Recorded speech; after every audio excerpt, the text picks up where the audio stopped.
ઓછી જોઈએ આપણે. હા હું જોયેલું છે. પછી હું તમને બતાવું. હા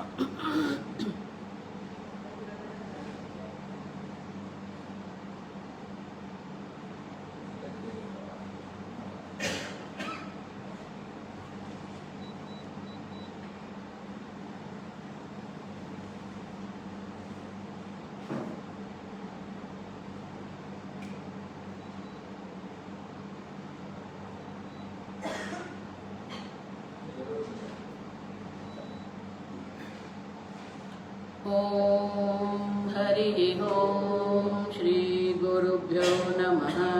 हरि ओम. ओम शन्नो मित्रशं वरुणः शन्नो भवत्वर्यमा शन्न इन्द्रो बृहस्पतिः शन्नो विष्णुरुक्रमः.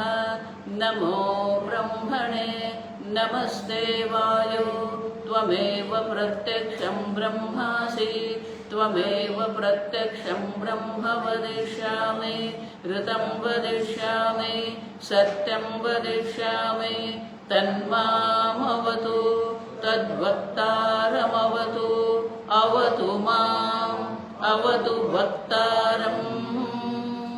ॐ शान्ति शान्ति शान्तिः.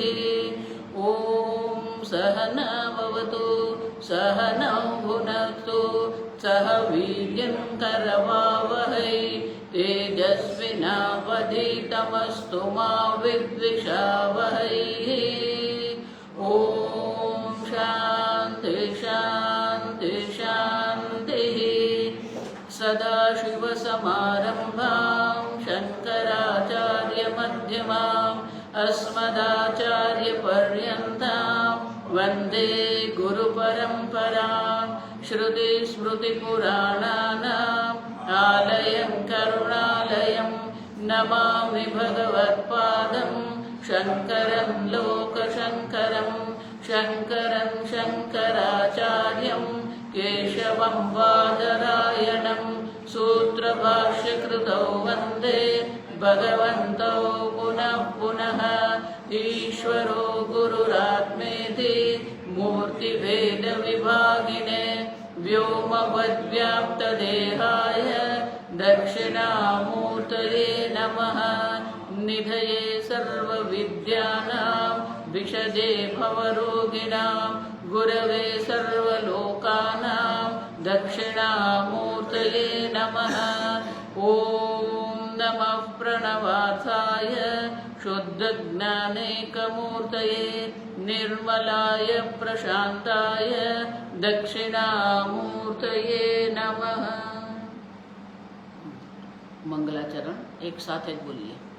तपोभिः क्षीणपापानां शान्तानां वीतरागिणां मुमुक्षूणामपेक्षोऽयम् आत्मबोधो विधीयते.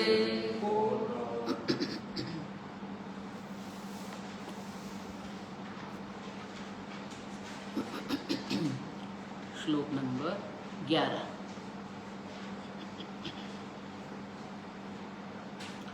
नानोपाधिवशादेव जातिनामाश्रमादयः आत्मान्यारोपितस्तो ये रसवर्णादिभेदवत्.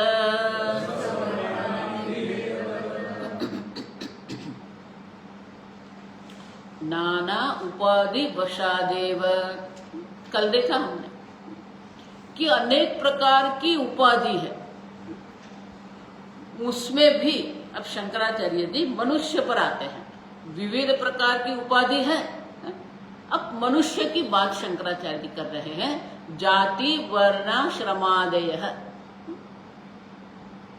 वैदिक धर्म में दो प्रकार के धर्म हैं. एक सामान्य धर्म, विशेष धर्म. सामान्य धर्म जो है उसको हम वैश्विक धर्म, यूनिवर्सल लॉ कहते हैं. क्यों? क्योंकि सर्व मनुष्य के लिए एक समान है. सत्य, ब्रह्मचर्य, अहिंसा, अपरिग्रह, यम नियम जिसको हम कहते हैं वो सर्व मनुष्य के लिए है। योग शास्त्र में जिसको हम यम नियम कहते हैं, तो यम जो है हमारे जगत के साथ व्यवहार कैसा होना चाहिए, ये यम है, आप समझो। और नियम माने कि हमारा व्यक्तिगत जीवन कैसा होना चाहिए। तपः, शौचम, संतोषः, ईश्वर प्रणिधानम, स्वाध्यायः, तो ये हमारा व्यक्तिगत जीवन है, पर्सनल लाइफ है। तो दोनों आवश्यक है और सर्व मनुष्य के लिए सामान्य है। अब देखिए, यम नियम जो है वो सामान्य है, उसको हम सामान्य धर्म कहते हैं।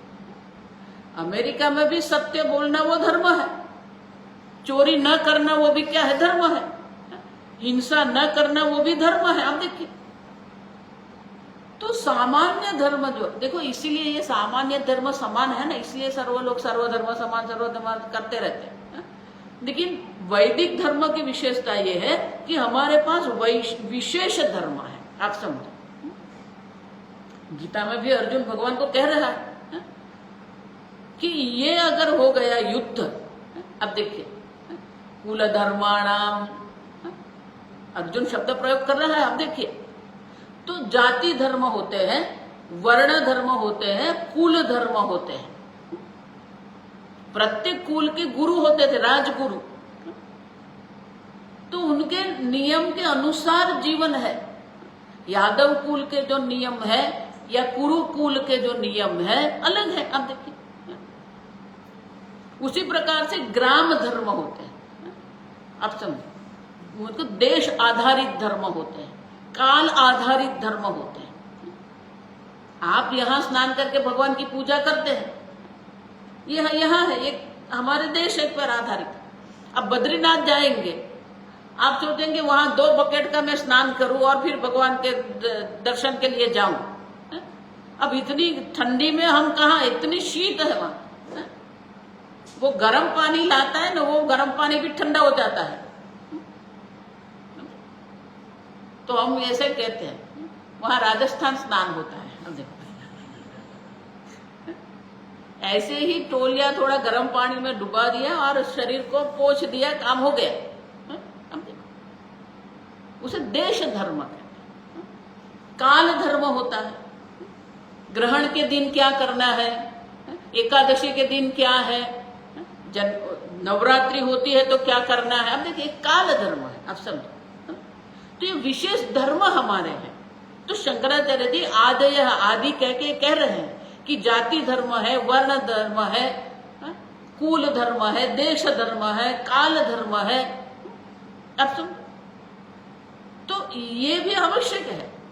तो आजकल ये एक बहुत बड़ा प्रश्न है। बहुत सारे लोग कहते हैं कि वर्णाश्रम धर्म जो है वो निकम्मा है।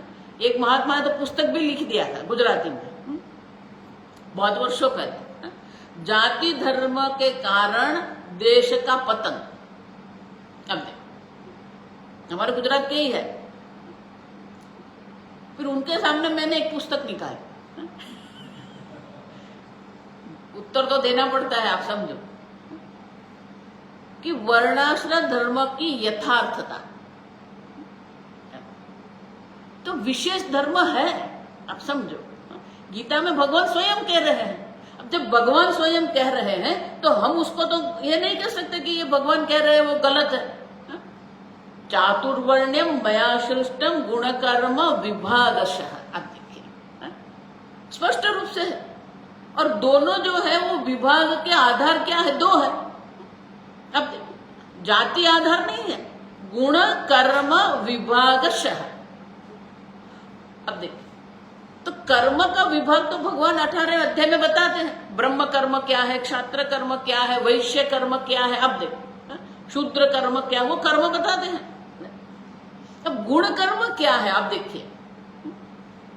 तो ये जगत जो है, ईश्वर ने ये जगत की रचना की, हमने देखा। लेकिन ईश्वर स्वयं ये रचना कैसे करेंगे? मयाध्यक्षेण प्रकृति ही सूयते सचराचरम, मेरी अध्यक्षता में ये मेरी माया जो है ये संपूर्ण जगत की उत्पत्ति करती है। सचराचरम, हम देखिए, चर अचर जड़ चेतन सब। लेकिन ये भगवान की माया है क्या? तो भगवान स्वयं कहते हैं दैवी एषा गुणमयी मम माया दुरत्यया। तो ये भगवान की माया क्या है? गुणमयी। भगवान की माया के 3 गुण है, सात्विक गुण, राजसिक गुण और तामसिक गुण। तो 3 गुण जो है वो गुण के आधार पर ये वर्णाश्रम है, आप समझो। तो भगवान कहते हैं कि ये वर्ण की रचना मैंने की है वो गुण के आधार पर है। तो शंकराचार्य जी यहाँ भाष्य में बहुत स्पष्ट रूप से दर्शाते हैं सात्विक प्रधान जो है वो ब्राह्मण है। अब देखिए जाति का कोई संबंध नहीं है, आप समझना। भले जाति धर्म है, हम मना नहीं करते हैं, लेकिन भगवान जो विभाजन कर रहे हैं, भगवान कहते हैं कि गुण के आधार पर मैंने किया है। तो शंकराचार्य जी कहते हैं जो सत्व प्रधान है वो ब्राह्मण है। अब देखिए, और ब्राह्मण किसको कहते हैं? जन्मना जायते शूद्र। शूद्र माने तमस प्रधान है। उपनयनात् द्विजः, 3 वर्ण में उपनयन दीक्षा है। उपनयन दीक्षा जब होती है तो उनका एक नया जन्म है, इसलिए द्विजः, दूसरी बार उनका जन्म हुआ। क्यों? मंत्र दीक्षा करके अब वो बटुक है, इसलिए दूसरा जन्म है, इसलिए द्विजः। शास्त्र अध्ययनात् विप्रः, शास्त्र अध्ययन करते हैं तो वो विप्र है। ब्रह्म ज्ञानात् ब्राह्मणः, ब्रह्म जानाति इति ब्राह्मण, आप समझो। तो ब्राह्मण का अर्थ तो हम ये कहते हैं जो ब्रह्म ज्ञानी है। लेकिन वो कैसे है? सत्व प्रधान है। अब देखो 3 गुण है, गणित की भाषा में अगर हम गिनती करें तो 3 गुण का जो सम्मिश्रण है, परम्यूटेशन कॉम्बिनेशन जो अंग्रेजी में कहते हैं, तो 3 गुण का अगर हम सम्मिश्रण करें तो 6 प्रकार से हमें मिल सकते हैं। सत्व रज तम एक हो गया, सत्व प्रधान है, उससे सपोर्ट में उसकी स्थिति में रज है, सत्व रज तम। फिर सत्व तम रज, दूसरा क्या है? सत्व तम रज। तीसरा है रज सत्व तम, चौथा है रज तम सत्व। पांचवा जो है तम सत्व रज, और छठा है तम रज सत्व। अब देखिए 6 है सम्मिश्रण, लेकिन भगवान तो कहते हैं कि चातुर्वर्ण्यम, गुण के आधार पर मैंने 4 वर्ण के, तो सम्मिश्रण तो 6 है। अब देखिए भगवान कहते हैं कि 4 किया, तो 4 क्यों किया? देखो मैं सबको बोलती हूँ कि तर्क से चलो, सब में हाँ हाँ मत करते रहो। अब थोड़ी हमारी बुद्धि का भी उपयोग हमें करना है। तो सत्व जब प्रधान, सत्व किसको कहते हैं? जहां शांति है, ज्ञान है, 14वें अध्याय में 17वें अध्याय में भगवान ने दर्शाया, सत्वात् संजायते सुखम। जहां सुख है, शांति है, प्रसन्नता है, वो सत्व है। जहां प्रवृत्ति है, लोभ है, महत्वाकांक्षा है, राजकारण है, वो रजस है। आलस्य, निद्रा, प्रमाद है, ये तमस है। अब देखिए ये 3 गुण है। अब जब सत्व की प्रधानता होती है तो वहां पर दूसरे स्थान पर तम शक्य है, संभव है क्या? जो ये प्रसन्न है, सात्विक है, वहां दूसरे स्थान पर तम संभव नहीं है। दूसरा जो सम्मिश्रण है वो गया, लॉजिकली संभव नहीं है। अब देखिए गणित की दृष्टि से संभव है, व्यवहारिक दृष्टि से दूसरा संभव नहीं है। अब रज जो है उसके पीछे तम हो सकता है, रज तम सत्व वो संभव है। उसी प्रकार से रज सत्व और तम वो भी संभव है, क्योंकि रज मध्यम है तो दोनों ओर जाएगा, तो ये दोनों सम्मिश्रण संभव है। अब तीसरा जो 5वां जो है तम सत्व और रज, अब तामसिक होता है वहां सीधा सत्व संभव नहीं है, तो 5वां भी निकल गया, बाकी रहे कितने?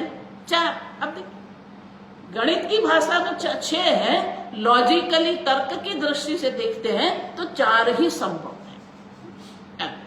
अब सत्व प्रधान है उसे ब्राह्मण कहते हैं। अब समझो, ब्राह्मण सात्विक नहीं है, जो सत्व प्रधान। देखो ये हम लोग यहां पर ही गलती करते हैं, इसलिए मैं हमेशा एक ही उदाहरण लेती हूँ। हम विद्यालय में सब अध्ययन करके आए, सूर्य पूर्व दिशा में उदित होता है। अब देखिए, अब ये वाक्य जो है वो योग्य है क्या? सूर्य पूर्व दिशा में उदित होता है या जिस दिशा में सूर्य उदित होता है उसे पूर्व कहते हैं? उल्टा। इसलिए मीराबाई ने कहा उलट भये मोरे नयन, क्या समझो? ब्राह्मण सात्विक नहीं है, जो सत्व प्रधान है वो ब्राह्मण है। अब रज मुख्य है और उनके सहायता में जब सत्व होता है उसे क्षत्रिय कहते हैं। रज सत्व तम वो क्षत्रिय है, रज तम सत्व वो वैश्य है, और जो तम प्रधान है उसे शूद्र कहते हैं। आप देखिए, तो ये चार विभाग जो है भगवान कहते हैं गुण के आधार पर है। समझ में आ गया? अब देखिए, अब किसी भी बड़ी इंडस्ट्री को देखिए, आपको ये चार वहां दिखेंगे। कोई भी जो उद्योग होता है तो वहां पर ये चार होते हैं। एक होते हैं वो जो संशोधन करते रहते हैं, विचार करते रहते हैं, आगे कैसे बढ़ाना है, तो ये सब कौन हो गए? ब्राह्मण है। उसमें एडमिनिस्ट्रेशन भी चाहिए, सिक्योरिटी भी चाहिए, तो वो कौन है? क्षत्रिय। उसमें अकाउंटिंग चाहिए, परचेजिंग मिनिस्टर हुई, मार्केटिंग मैनेजर हुई, तो ये कौन है? वैश्य। आप देखिए, और लेबर चाहिए आपको, तो ये कौन हो गए? शूद्र। अब पहले जब संयुक्त परिवार रहता था, अभी भी है बहुत सारे, तो संयुक्त परिवार में भी ऐसा ही था। कई लोग ऐसे होते थे जो मात्र सलाह सूचन करते थे, ये परिवार का कल्याण कहां पर है वो सोचते थे, सबका मार्गदर्शन करने वाले होते थे, तो वो ब्राह्मण है। अब दूसरे कक्षा में जो होते थे, ये परिवार का रक्षा कैसे करना, अगर कोई रोगग्रस्त हो गया तो कौन से डॉक्टर को बताना, ये संचालन करने वाले होते थे। गृहिणी और अन्य जो होते वो संचालन करने का, पूरा परिवार का संचालन कैसे चलता है वो देखने वाले होते, वो क्षत्रिय है।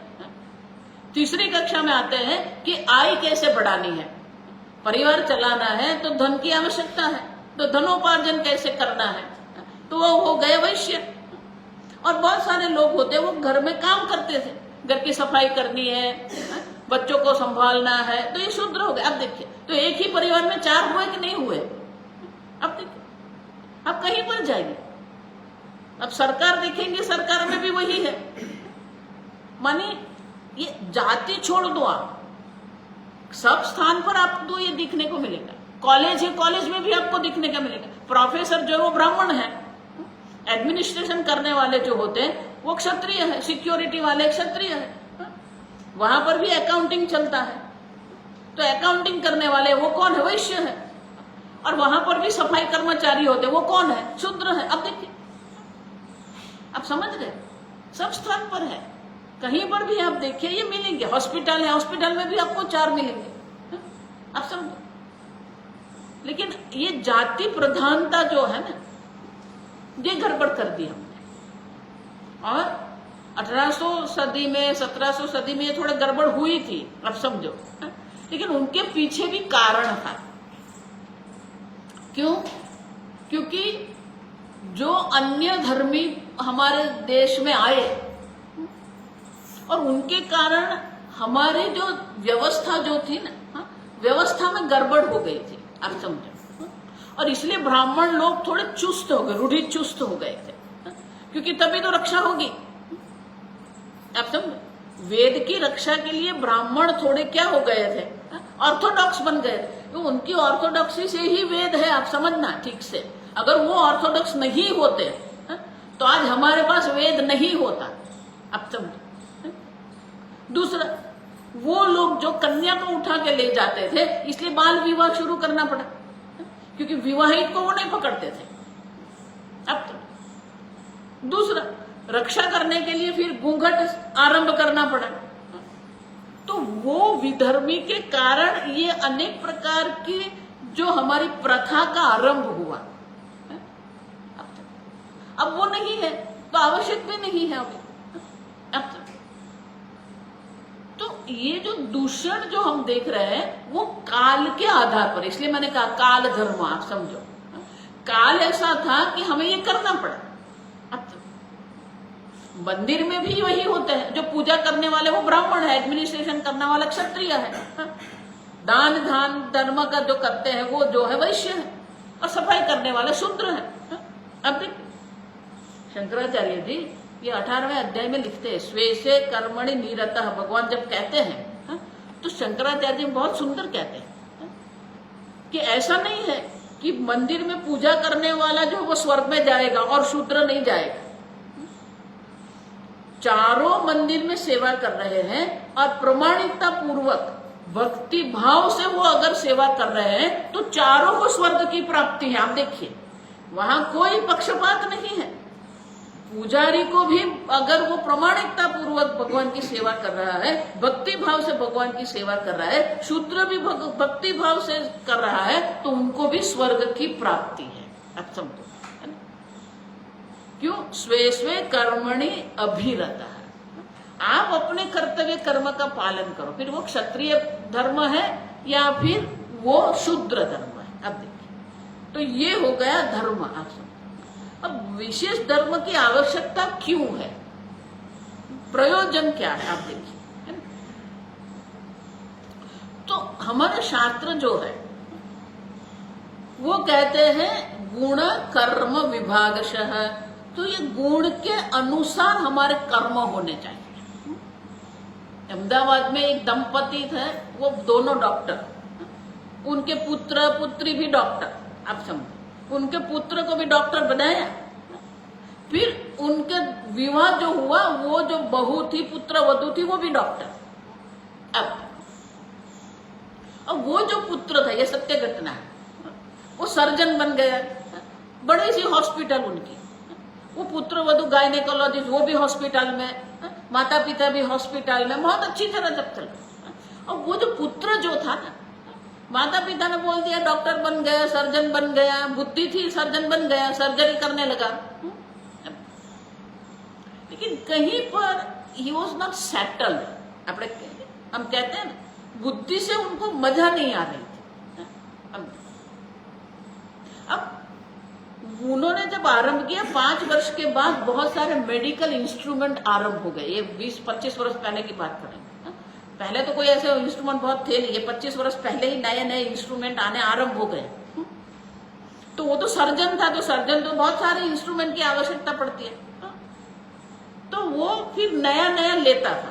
फिर हॉस्पिटल में गायनेकोलॉजिस्ट के लिए कौन से प्रकार के नए इंस्ट्रूमेंट बने हैं। अब देखिए तो माता भी उनकी गायनेकोलॉजिस्ट थी, तो फिर वो क्या करता था, वो एजेंट आता था, फिर इसने देखा कि एजेंट तो बहुत सारा पैसा ले जाता है, तो उसने अपने आप संशोधन करना शुरू कर दिया। डायरेक्ट वो कंपनी को फोन करेगा, बात करेगा, फिर इंस्ट्रूमेंट अपने आप लेने लगेगा। अब धीरे धीरे उनको इतना उसमें रस पड़ गया, तो वो उन्होंने ये प्रैक्टिस बंद कर दी। अब समझो फिर उनके जो मित्र जो लोग थे तो उनको बोलते थे तुझे ये मशीन चाहिए, हाँ मैं तुझे ये इतने में देता, मैं उसमें इतने में देता हूँ। अब समझो तो he started business, why, because he had that Vysya mind. Understand, ये डॉक्टर लोग को शूद्र कहते हैं, आप समझना। परिचारक है ना, परिचर्यात्मकम शूद्र, अब ये सब परिचर्यात्मक है।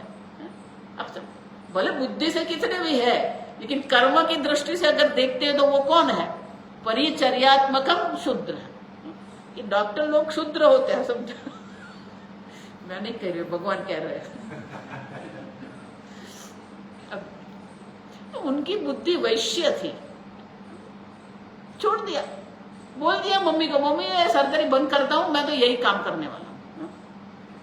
अब समझो, देखो इसीलिए हम आजकल भी कहते हैं उसे एप्टीट्यूड कहते हैं, ये आधुनिक भाषा में उसको एप्टीट्यूड कहते हैं, कि आपका मन कहाँ है, आपकी रुचि कहाँ पर है। अब तो इसीलिए ये आवश्यक है। लेकिन ये क्यों है? क्योंकि आप अपने गुण के आधार पर आप कर्म करेंगे ना, तो आपका मन प्रसन्न रहेगा। देखो कल इसलिए मैंने कहा कि आपकी प्रसन्नता महत्व की है। अगर आपके मन में जो भावना है, मनोभाव जिसको हम कहते हैं, उनके अनुरूप कर्म नहीं होगा तो आपके मन में सतत संघर्ष रहेगा। आपका मानसिक व्यक्तित्व और बौद्धिक व्यक्तित्व के दोनों में क्या होता रहेगा? संघर्ष होता रहेगा। भावनात्मक व्यक्तित्व और बौद्धिक व्यक्तित्व में सतत संघर्ष रहेगा, आप देखिए। लेकिन आपके गुण के हिसाब से अगर आप कर्म करेंगे तो ये आंतरिक संघर्ष नहीं रहेगा, आप देखिए। बहुत सुंदर है, आप देखिए। तो ये क्यों है? प्रयोजन क्या है? क्यों हमारा व्यक्तित्व का विकास करना है? तो ये जाति वर्ण आवश्यक है, आप समझिए।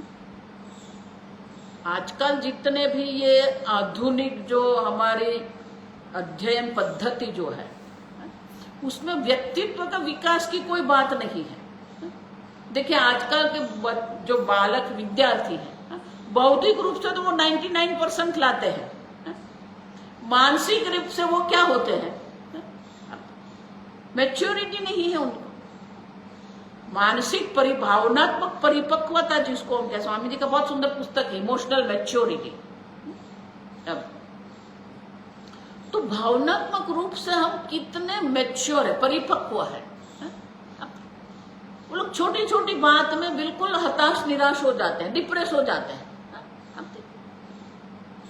10वीं कक्षा में आपका कितना आया, कल ही आया उनका परिणाम।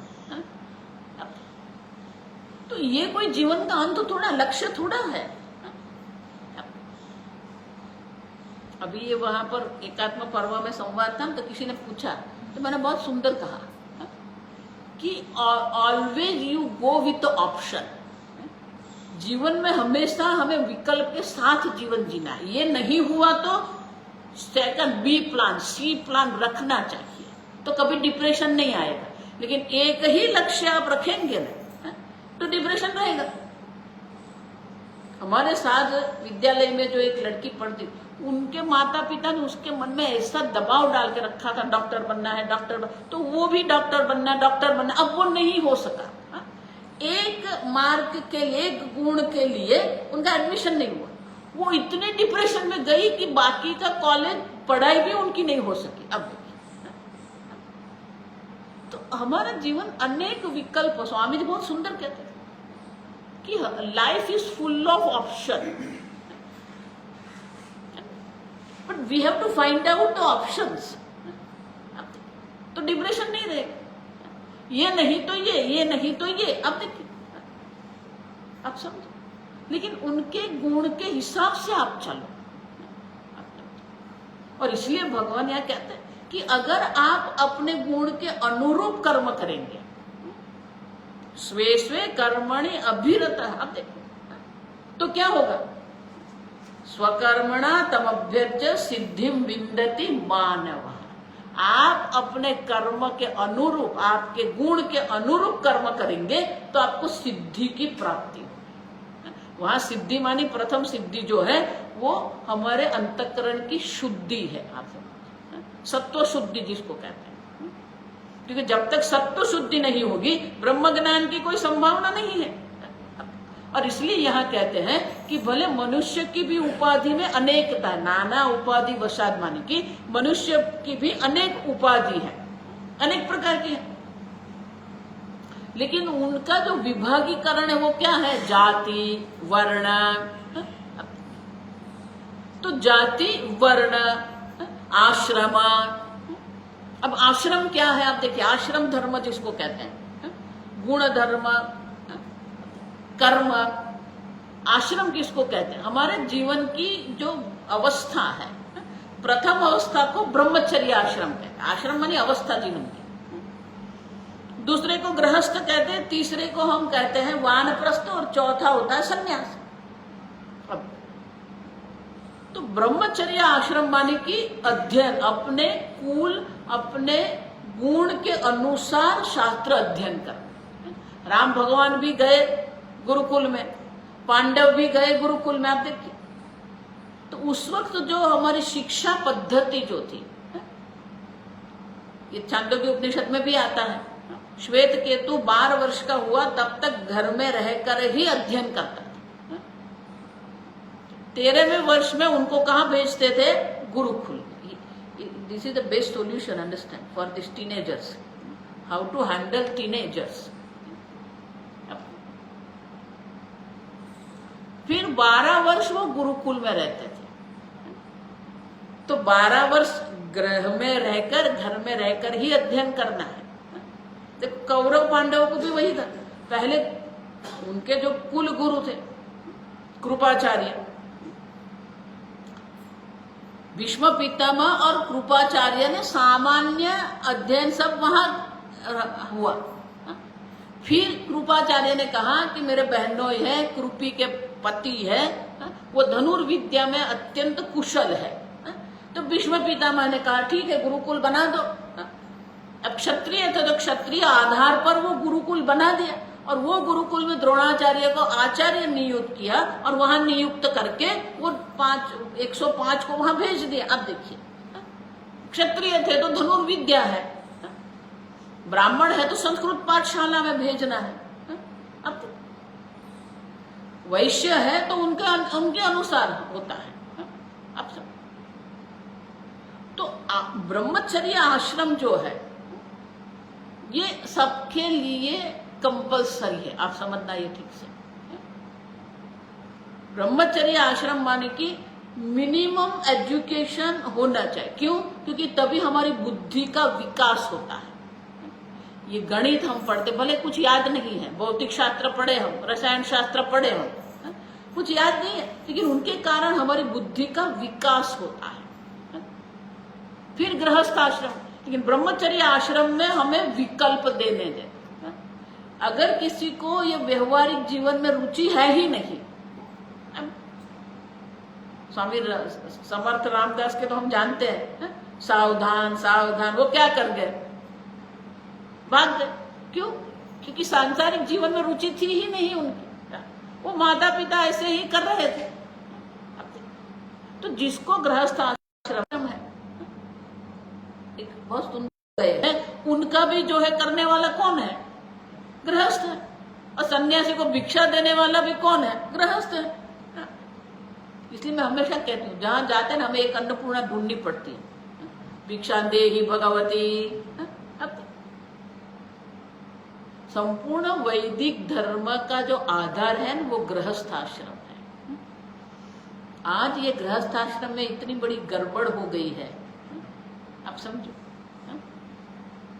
दायित्व ही नहीं है। हम बालक को क्या, किस प्रकार का वातावरण देते हैं? स्वस्थ वातावरण है क्या हमारा? मुक्त रूप से या हमारे संतान हमारे साथ संवाद कर सकते हैं? आप सब तो भगवान यहाँ कहते हैं कि ये आश्रम भी जो है गृहस्थ आश्रम, गृहस्थ आश्रम जो है, गृहस्थ आश्रम का प्रयोजन जो है वो मोक्ष है, आप समझना। गृहस्थ आश्रम का लक्ष्य भोग नहीं है। क्यों? क्योंकि जब तक हमारे अंदर पूर्णतः परिपक्वता नहीं आती, गृहस्थ आश्रम जो है ना, उसी से हमारे मन में परिपक्वता आ सकती है। फिर वानप्रस्थ आश्रम है। आजकल ये वानप्रस्थ आश्रम भी नहीं रहा। अगर वानप्रस्थ आश्रम भी हो जाए ना तो बहुत कुछ ठीक हो जाएगा। लोग क्या करते हैं? किटी पार्टी करते हैं, फिर वो क्या सीनियर सिटीजन क्लब, जब क्या कर रहे हैं? अभी तक तो ये सब परिवार का दायित्व में बैठे थे, अब मौज करेंगे। अब ये क्या है? ये वानप्रस्थ जीवन है। वानप्रस्थ जीवन मानी जप तप शास्त्र अध्ययन, बस ये 3 ही होता है। भगवान की भक्ति करो, तपश्चर्या करो, शास्त्र अध्ययन करो। कौन करने वाला है? वानप्रस्थ जीवन हमें संन्यास आश्रम के लिए तैयार करते हैं। सीधे सीधे संन्यास ग्रहण कर लेंगे फिर गड़बड़ हो जाएगी। इसलिए भगवान वो 5वें अध्याय में हमें रेड लाइट बताते हैं, संन्यासस्तु महाबाहो दुःखमाप्तुम अयोगतः। अयोग माने कि कर्मयोग। अगर कर्मयोग युक्त हमारा जीवन नहीं है, कर्म की दृष्टि से ईश्वरार्पण बुद्धि, कर्म फल की दृष्टि से प्रसाद बुद्धि, जिसके जीवन में ईश्वरार्पण बुद्धि नहीं है, जिसके जीवन में प्रसाद बुद्धि नहीं है, अगर वो सन्यासी बन गया अयोगतः, आप समझो, तो उनके लिए सन्यास भी दुख का कारण बनता है। योग युक्त मुनिर्ब्रह्म अचिरेणाधिगच्छति, लेकिन योग युक्त है वो सन्यासी बनेगा, उनके लिए जीवन अत्यंत सरल है, वो बहुत सहजता से ये ब्रह्म ज्ञान प्राप्त कर सकता है। और इसीलिए ये आश्रम धर्म जो है वो हमें सन्यासी बनाने के लिए है। गृहस्थ आश्रम हो या वानप्रस्थ आश्रम हो, वो हमें किस ओर ले जाते हैं? सन्यास की ओर ले जाते हैं। अब सन्यास क्या है? अब देखिए, भगवान गीता में सन्यासी की 2 व्याख्या करते हैं। ज्ञेयत्व नित्य सन्यासी यो न द्वेष्टि न कांक्षति। जिसने अपने राग द्वेष पर प्रभुत्व प्राप्त कर लिया है वो सन्यासी है। कपड़े पहनने से कुछ नहीं होता, मैं बता देती हूँ। अब कुंभ मेले में हुआ होंगे, इतने बहुत सारे देखे होंगे। अपने राग द्वेष पर हमने प्रभुत्व प्राप्त किया कि नहीं। और दूसरी जो व्याख्या बहुत सुंदर है, आप समझो, सर्व संकल्प सन्यासी। हम इतने संकल्प करके बैठ गए हैं, ये करना है, वो करना है, इसको मिलना है, यहाँ जाना है, वहां जाना है, इतने संकल्प करते रहते हैं। भगवान कहते हैं सर्व संकल्प सन्यास, छोड़ दो। आगते स्वागतम कुर्यात।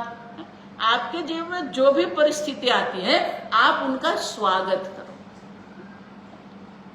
गच्छन्ते न निवारये, जा रहा है तो उसको पकड़ने की आवश्यकता है ही नहीं, प्रेम से जाने दो। सर्व संकल्प, कोई संकल्प नहीं करना है। क्यों? सबसे बड़ी गड़बड़ ये संकल्प ही हमारे जीवन में करता है। महाभारत का ये श्लोक है, ये हमारे जीवन में जितनी भी गड़बड़ है ना, ये गड़बड़ ये संकल्प से ही आरंभ होती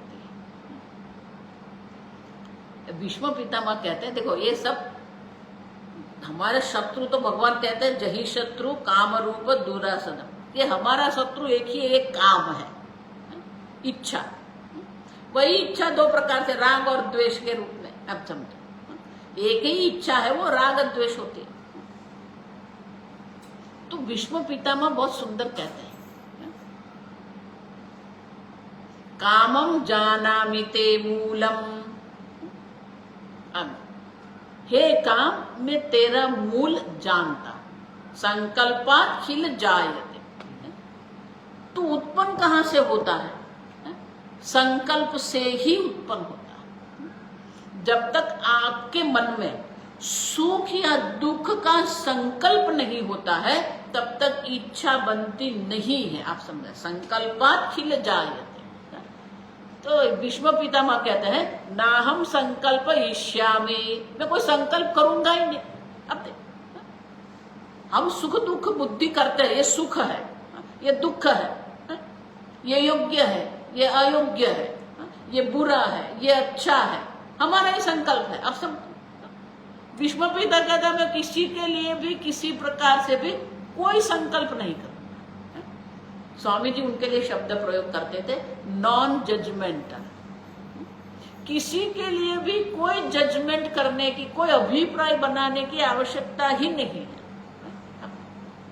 हम बाल्यावस्था से ही ये सिखाते हैं, वो लड़का है, वो ठीक नहीं है। अब देखिए,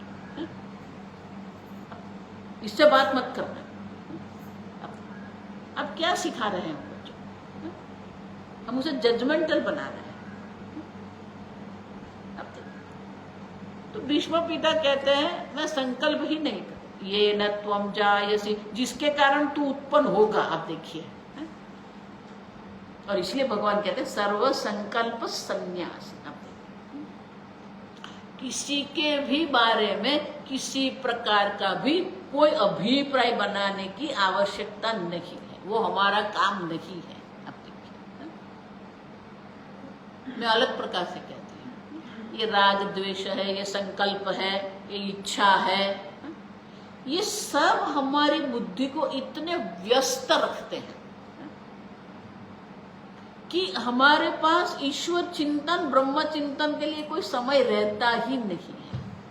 अब समझो, वैराग्य माने कि आपका मन कितना मुक्त है, how much your intellect is available for this ब्रह्म चिंतन। हम क्या होते हैं, ये राग द्वेष, इच्छा, संकल्प, इसी में हम व्यस्त रहे, हमारी बुद्धि को हम व्यस्त रखते हैं। वहां एकात्म पर्व में थे ना, बहुत सारे 500 से अधिक भी शंकर दूत आए थे। तो किसी ने मुझे पूछ लिया, माता जी ये क्यों पहनते हो?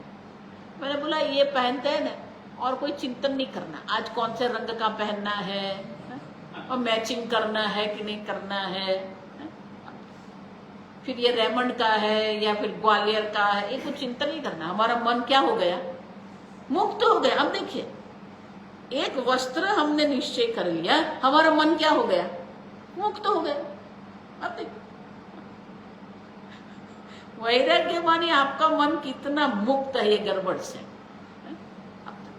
हमारा मन इतना व्यस्त रहता है ये सब में, छोड़ दो ये सब, कोई संकल्प नहीं, अब तक कोई संघर्ष नहीं। जितना आपका मन ये संघर्ष से, ये व्यस्तता से मुक्त रहेगा ना, आप जहां पर हो वहां रहकर भी आप ब्रह्म चिंतन कर सकते हो। कोई देश का बात नहीं है, ऐसा मत मानना कि हिमालय में बैठकर वो वहां पर ब्रह्म चिंतन कर रहा है। वहां जाके वो म्यूजिक का क्लास आरंभ करेगा। ऋषिकेश आप म्यूजिक क्लास के लिए गए क्या? ये क्या है? ऋषिकेश में आपको तपस्या करनी है कि संगीत का क्लास करना है? यहाँ कुछ धनोपार्जन करता नहीं था, यहाँ परिवार का कोई दायित्व लेने को तैयार नहीं है, वो गया भाग के ऋषिकेश, और वहां जाके भी क्या कर रहा है, म्यूजिक क्लास। आप समझो, कोई देश और काल का महत्व नहीं है, आंतरिक रूप से आप कितने मुक्त हैं। और इसलिए यह शंकराचार्य कहते हैं जाति वर्णाश्रमादय। अब देखिए, ये किसके लिए है? हमें एक परिपक्व व्यक्ति बनाने के लिए है, हमारे मन को ये सब संघर्ष से मुक्त करने के लिए है। फिर शंकराचार्य कहते हैं ये भी जो है वो क्या, आत्मनि आरोपिता, ये भी हमने अपने आप पर आरोप ही किया है, मैं ब्राह्मण हूं। अब देखिए, बहुत सुंदर बताऊं, अगर कोई ब्राह्मण है तो ब्राह्मण की व्यावहारिक व्याख्या क्या होगी? जो अधर्म करने से डरता है। कोई सही में ब्राह्मण होता है, आप उनको बोलना कि झूठ बोल के आ जाओ, वो क्या कहेगा, भाई छोड़ने तो, ये मेरा काम नहीं है। वो अधर्म करने से डरता है, धर्म भीरु हम कहते हैं उसको। आप समझ, क्षत्रिय किसको कहते हैं? जो अधर्म सहन नहीं करता है। क्षत्रिय वो है जो अधर्म सहन नहीं करता है। वैश्य कौन है? थोड़ा कुछ अधर्म कर लेगा, तभी तो उसका धंधा चलेगा, आप समझते। इसलिए तमह है उनके, रज के साथ तमह जो है ना, थोड़ा अधर्म करेगा, लेकिन वो उससे छूट भी जाएगा। क्यों? वो दान करेगा। अब देखिए, जितने मंदिर बन रहे हैं ना, वो ब्राह्मण नहीं बना रहे हैं। ऋषिकेश में आप जान को आपको आश्चर्य होगा, ऋषिकेश हरिद्वार में जितना दान होता है ना, उसमें 80% गुजरात का हाथ है। अब देख के आना, राजस्थान का और थोड़ा है, ये वैश्य जो है ना, गुजराती मानी वैश्य टिपिकल, लेकिन वो दान करते हैं, सेवा करते हैं, तो उसका प्रायश्चित हो जाता है। अब वो जो वस्त्र लाया है, वो वस्त्र है 75 रुपये का, वो बेचेगा 150 में, अब समझो। फिर बोलेगा अरे साहब मुझे ही 100 में पड़ा, अब देखें, अब समझो, क्योंकि तमह प्रधानता है ना।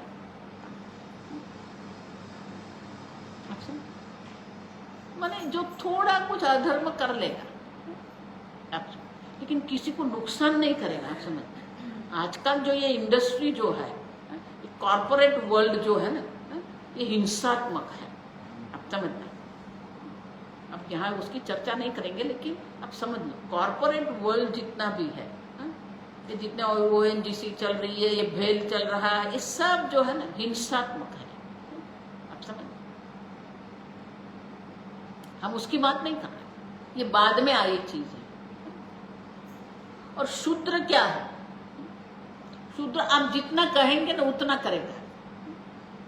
अब किसी के यहाँ एक युवान, नया युवान उन्होंने काम पर लगाया, तो अभी 2 दिन पहले मैंने उसको 3 काम दिया था, 1 काम करके बैठ गया।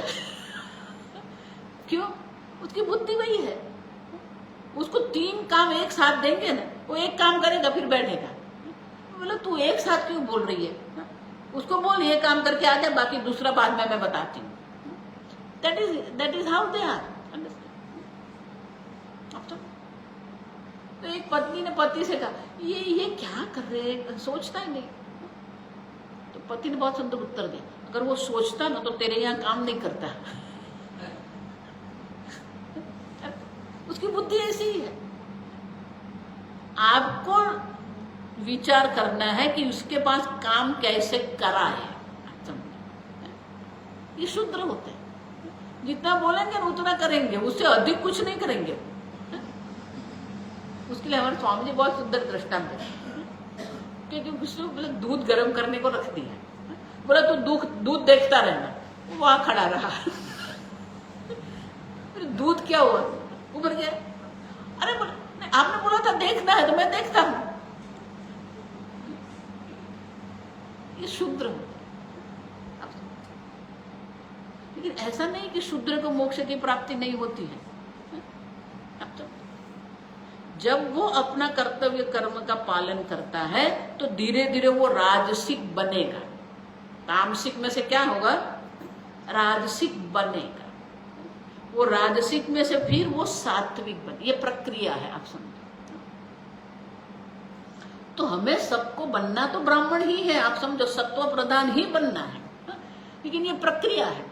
इसलिए भगवान कहते हैं स्वकर्मणा तमभ्यत, आप अपने कर्म को करते रहो। वो शूद्र से राजसिक बनेगा, तामसिक से राजसिक बनेगा, राजसिक से वो सात्विक बनेगा। लेकिन ये उपाधि के गुण है, और इसलिए शंकराचार्य जी कहते हैं आत्मनि अध्यारोपिता। देखिए अध्यारोप किसके लिए है? किसी को ऊंच नीच करने के लिए नहीं है। अब तो हमारा व्यक्तिगत विकास करने के लिए ही ये जाति वर्ण आश्रम है, अब समझ। और इसीलिए ये आधुनिक जीवन में हमें ये लग रहा है कि ये क्यों है जाति वर्ण आश्रम, लेकिन वो विशेष धर्म जो है वो हमें वेदांत के लिए है, हमें मोक्ष प्राप्ति के लिए हमें तैयार करते हैं, भले वो आरोपित है। अब सब जो जिसके मन में बुद्धि है ना, मैं ब्राह्मण हूं। अब देखिए, मैं ब्राह्मण हूं जिसके बुद्धि में होता है। देखो अभी ये जो हमारा चल रहा है, जो सैनिक है जिसके मन में है मैं सैनिक हूं, तो वो कभी भी राष्ट्रद्रोह नहीं करेगा। अब देखिए, क्यों? मैं राष्ट्र की रक्षा के लिए। अब देखिए, उसी प्रकार से मैं ब्राह्मण हूं कहेगा तो फिर बहुत सारे कर्म है वो नहीं करेगा।